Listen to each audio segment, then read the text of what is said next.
सुंदर समय है। हम सब भाई बहन अपने गुरु की याद में सत्संग में बैठे हुए हैं। सबसे पहले मैं खुद भी चाहता था और अभी मन से नीलाल जी ने भी कहा, तो सबसे पहले मैं आप सबको नववर्ष की बधाई देता हूँ। नववर्ष हम सब के जीवन में इस प्रकार आए कि जो खालीपन है अंदर का वो भर जाए।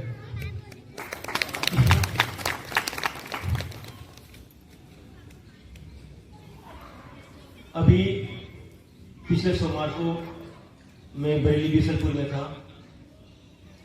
वहां बाबूजी का सत्संग हो रहा था, गिरिलाल जी का। तो उन्होंने बताया, पहले भी सुना था, हम में से बहुत से भाई शायद इस बात को जानते भी होंगे कि कृपाल सिंह महाराज जब विदेशों में दीक्षा देते थे तो बहुत लोगों को अंतर में ईसा मसीह के दर्शन होते और साथ में कृपाल सिंह महाराज की। और ईसा मसीह कहते, सो एम आई। ये बात जब पोप को मालूम पड़ी, पोप जो है वो दुनिया में जो सबसे बड़ा धर्म है ईसाई धर्म, लगभग 31% से ज्यादा आबादी ईसाइयों की है। हम हिंदुओं की आबादी चौथे स्थान पर आती है, जो कि लगभग 15% है। यानी जितने हिंदू हैं उनसे दुगने से ज्यादा ईसाई हैं। तो ईसाइयों के जो सबसे बड़े धर्मगुरु पोप, जिनको वो अपना परमात्मा मानते हैं, उन सब पे आराध्य, उन सब पे पूज्य ईसा मसीह हैं। तो उन्हें ये बात हजम नहीं हुई। उन्हें लगा कि झूठी बात है। लेकिन चूंकि जिनको अनुभव है तो वो जब कहेंगे तो उस कहने में बल होगा, ताकत होगी। तो पोप को कहीं लगा कि ऐसा तो नहीं कि वास्तव में बात सच हो और मुझसे भूल हो रही हो। तो उन्होंने अपने सेक्रेटरी को भारत भेजा। वो आए, कृपाल सिंह महाराज से मिले और उनसे दीक्षा ली। उन्हें ईसा मसीह के और बड़े महाराज जी कृपाल सिंह महाराज के दर्शन हुए और ईसा मसीह ने कहा, सो एम आई, कि जो मेरे अंदर ताकत है वो इनके अंदर काम कर रही है, मुझमें और इनमें कोई अंतर नहीं है। ये बात जाके उनके सेक्रेटरी ने फिर कृपाल सिंह महाराज को बताया, उनको बताई, पोप को बताई। पोप ने सुना तो अंदर ही अंदर उन्हें बड़ी तकलीफ होने लगी कि अब मैं कैसे जाऊं भारत और भारत जाके उनसे दीक्षा लूं, क्योंकि ये बहुत बड़ी बात होती। लेकिन समय ऐसा हुआ कि कृपाल सिंह महाराज विदेश पहुंचे और उन्होंने पोप को दीक्षा दी। दुनिया के सबसे बड़े धर्मगुरु को कृपाल सिंह महाराज ने दीक्षा दी। उन्हें भी ईसा मसीह और कृपाल सिंह महाराज के दर्शन हुए। तब उन्हें ऐसा महसूस हुआ, पोप को, कि हम लोगों ने तो केवल बाइबल को पढ़ा है, लेकिन कृपाल सिंह महाराज ने उसको जिया है। जो उसका तत्व है वो इन्हें मालूम पड़ी है। और वास्तविक जो हमारे अगर गुरु कोई हैं तो कृपाल सिंह महाराज ही हो सकते हैं।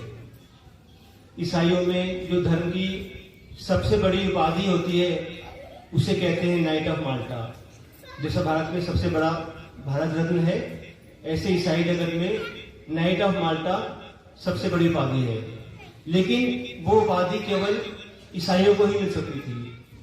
तो पोप ने अपने नियमों को, अपने बायलास में परिवर्तन किया और पहली बार किसी गैर ईसाई को वो उपाधि दी गई। लेकिन उसमें कृपाल सिंह महाराज भारतवर्ष के थे।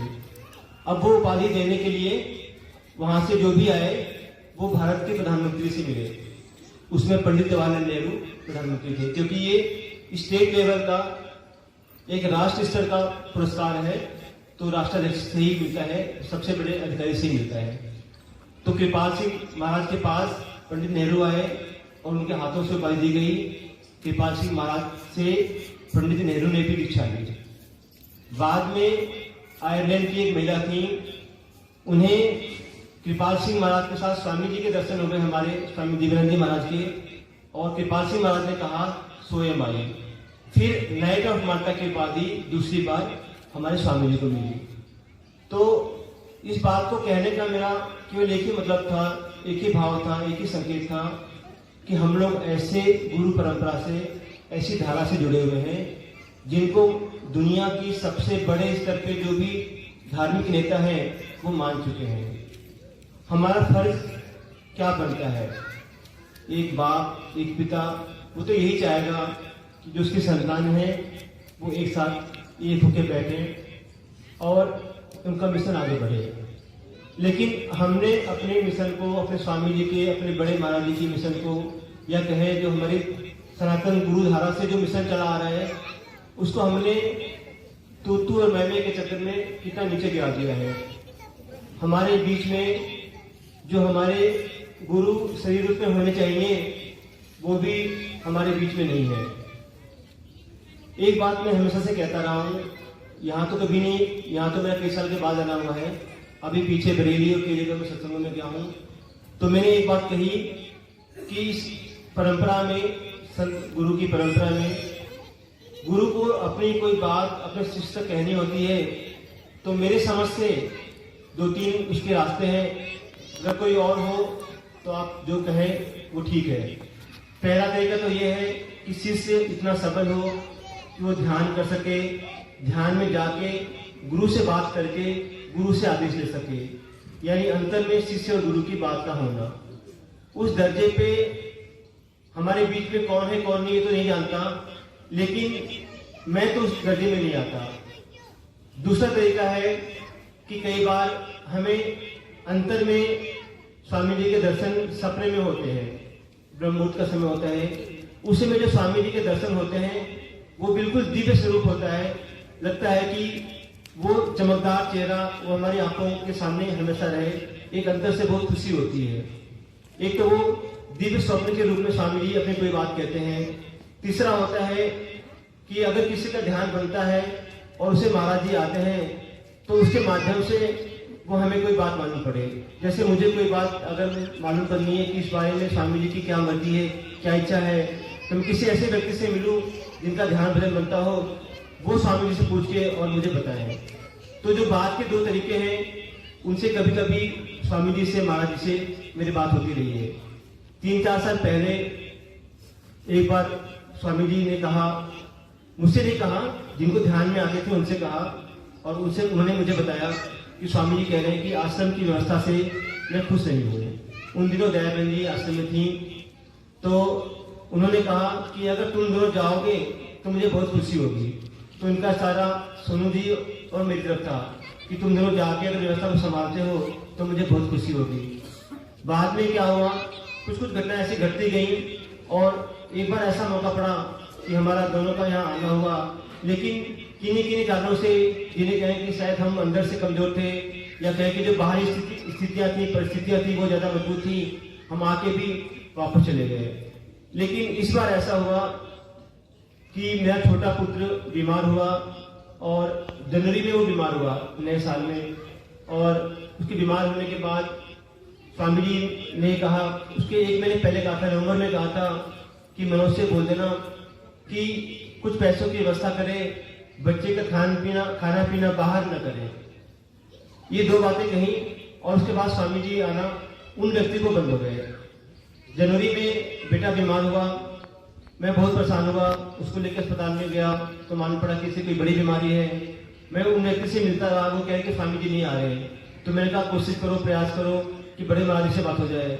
तो बड़े महाराज जी आए उनको, और उन्होंने भी सबसे पहले यही कहा कि छोटे बेटे का खाना पीना बाहर न करें और पैसे का इंतजाम करें।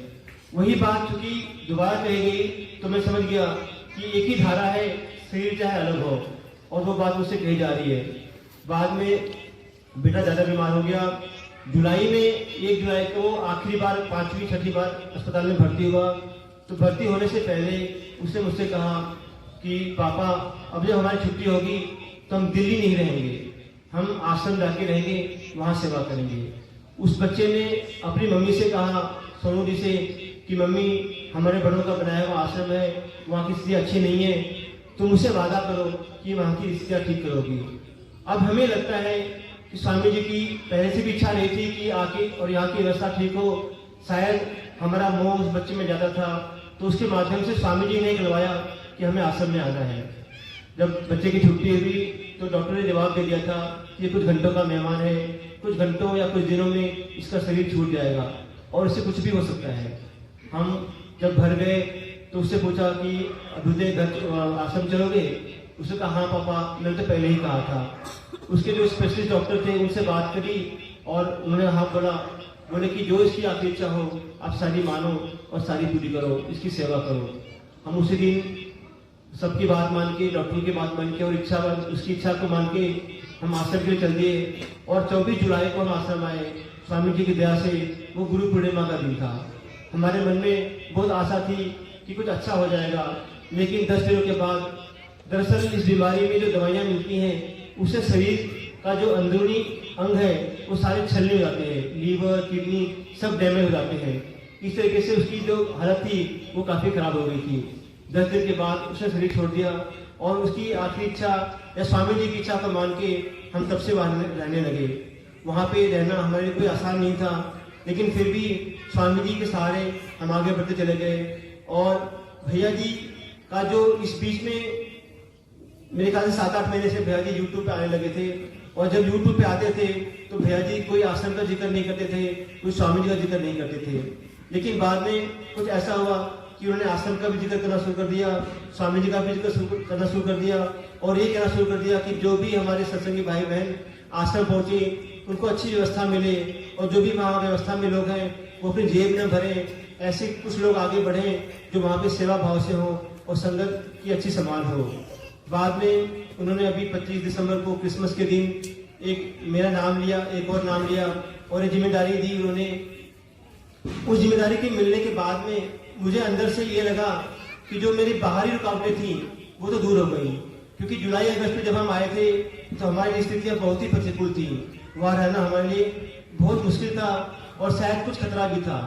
लेकिन आज की स्थिति में भैया जी ने इतनी ताकत ला दी है कि आप लोगों के सहयोग से अब हमें वैसा कोई भय नहीं है। लेकिन एक अजीब बात और हो गई, जैसे ही बाहर की ये तकलीफ दूर हुई अंदर का खालीपन बढ़ गया। अब लगता है कि व्यवस्था सब कुछ ठीक हो जाए।